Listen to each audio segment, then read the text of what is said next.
ಸರ್ಕಾರದ ಒಂದು ಭಾಗವಾಗಿ ಕಾರ್ಯನಿರ್ವಹಿಸ್ತಿದ್ವಿ. ನಾವುಗಳು ನಮಗಿಂತ ಮೇಲಿರೋರಿಗಿಂತನೂ ಇನ್ನೂ ಸರ್ಕಾರದ ನೌಕರಿ ಸಿಗದೆ ಇರ್ತಕ್ಕಂಥ ವಿಕಲಚೇತನರು ಸಾಕಷ್ಟು ಜನ ಈ ಸಮಾಜದ ಕೊನೆಯ ಹಂತದಲ್ಲಿದ್ದಾರೆ. ಈ ಆಯೋಗ ನೌಕರರಿಗೆ ಎಷ್ಟು ಸಹಾಯ ಮಾಡ್ತೋ ಅಂದರೆ 2ರಷ್ಟು ಇನ್ನೂ ಹೊರಗಡೆ ಇರ್ತಕ್ಕಂಥ ನಿರುದ್ಯೋಗಿ ಅವ್ರಿಗೆ ಏನಾಗ್ತಾ ಇದ್ದಾರೆ ಅಂದರೆ ಕೆಲಸದ ಸಿಗದೇ ಇದ್ದಾಗ ಭಿಕ್ಷಾಚರಣೆಯನ್ನು ಮಾಡ್ತಕ್ಕಂಥವ್ರ ಸಂಖ್ಯೆ ಜಾಸ್ತಿ ಆಗ್ತದೆ. ಅದಕ್ಕೆ ಸರ್ಕಾರದ ಹಂತದಲ್ಲಿ ತಾವುಗಳು ಹೊಸ ಹೊಸ ಯೋಜನೆಗಳನ್ನು ವಿಕಲಚೇತನರ ಸಬಲೀಕರಣಕ್ಕಾಗಿ ಯೋಜನೆಗಳನ್ನು ಹಾಕ್ಕೊಂಡು ಅವ್ರಿಗೆ ಕೌಶಲ್ಯ ತರಬೇತಿಗಳ ಮೂಲಕ ಸ್ವಾವಲಂಬಿಗಳನ್ನಾಗಿ ಮಾಡಿ ಸ್ವಯಂ ಶಕ್ತಿ ಮೇಲೆ ಯಾವುದಾದ್ರೂ ತಾಲೂಕು ಕಚೇರಿ ಮುಂದೆ ಜೆರಾಕ್ಸ್ ಅಂಗಡಿಗಳಾಗಲಿ, ಜಿಲ್ಲಾಧಿಕಾರಿಗಳ ಕಚೇರಿ ಮುಂದೆ ಒಂದು ಜೆರಾಕ್ಸ್ ಅಂಗಡಿಗಳು, ಟೆಲಿಕಾಂ ಅವೆಲ್ಲ ಟೆಲಿಕಾಂ ಇದನ್ನ ಹಾಕೊಡ್ತಾ ಇದ್ರು. ಅದ್ರ ಬಗ್ಗೆ ಜಾಸ್ತಿ. ಆದರೆ ಕಂಪ್ಯೂಟರ್ ಶಾಪ್ಗಳಾಗಲಿ ಈ ಜೆರಾಕ್ಸ್ ಶಾಪ್ಗಳು ನಡೀತಾನೆ ಇರ್ತದೆ.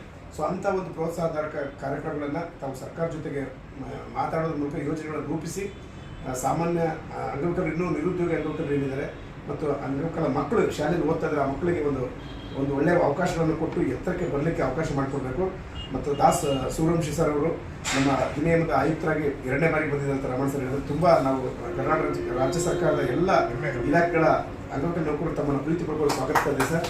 ನಿಮ್ಮ ಅವಧಿಯಲ್ಲಿ ಅವಿಸ್ಮರಣೀಯ ಕೆಲಸಗಳಾಗಲಿ ಎಲ್ಲರೂ ನೆನಪಲ್ಲಿ ಇಟ್ಕೊಳ್ತಕ್ಕಂಥ ಇವತ್ತು ನಾವಂತ ಆಗಲಿ ಅಂತಕ್ಕಂಥ ಆಶಯ ತಾವು ಕೂಡ ಒಂದು ಬುದ್ಧನ ಆರಾಧಕರು ಅಂತ ನಾನು ಭಾವಿಸ್ತೀನಿ. ಅಂಬೇಡ್ಕರ್ ತತ್ವದಲ್ಲಿ ಬದುಕ್ತಾ ಇದ್ರೆ ನನಗೆ ಕಾಣಿಸ್ತದೆ. ನಿಜವಾಗ್ಲೂ ಸರ್, ಇವತ್ತು ಅವರು ನಿಜವಾದ ದೇವರದ ನಮ್ಮ ಪಾಲಿಗೆ ಈ ದೀನದಲಿತರಿಗೆ ಅಥವಾ ಹಿಂದುಳಿದಂಥವ್ರಿಗೆ ಮತ್ತು ಅಂಗವಿಕಲರಿಗೆ ಬುದ್ಧ, ಬಸವ, ಅಂಬೇಡ್ಕರ್ ಅವರೇ ನಿಜವಾದ ದೇವಸ್ಥಾನಗಳಿಂದ ತಾವು ಆ ಸಾಲಿನಲ್ಲಿ ಸೇರಬೇಕು. ಯೋಜನೆಗಳನ್ನು ಸರ್ಕಾರಕ್ಕೆ ಮನವರಿಕೆ ಮಾಡಿಕೊಟ್ಟು ಉತ್ತಮವಾದಂಥ ಯೋಜನೆಗಳನ್ನು ಹಾಕ್ಕೊಂಡು ಎಲ್ಲ ವಿಕಲಚೇತನರಿಗೆ ದಾರಿದೀಪವಾಗಬೇಕಂತೇಳಿ ಎಲ್ಲ ರಾಜ್ಯದ ವಿಕಲಚೇತನ ನೌಕರರ ಸಂಘದ ಪರವಾಗಿ ಮತ್ತು ನಿರುದ್ಯೋಗಿ ಅಂಗವಿಕಲರ ಪರವಾಗಿ ಮಕ್ಕಳ ಪರವಾಗಿ ನಿಮ್ಮನ್ನು ಕೈ ಹೋಗ್ತಾ ಇರ್ತೀವಿ.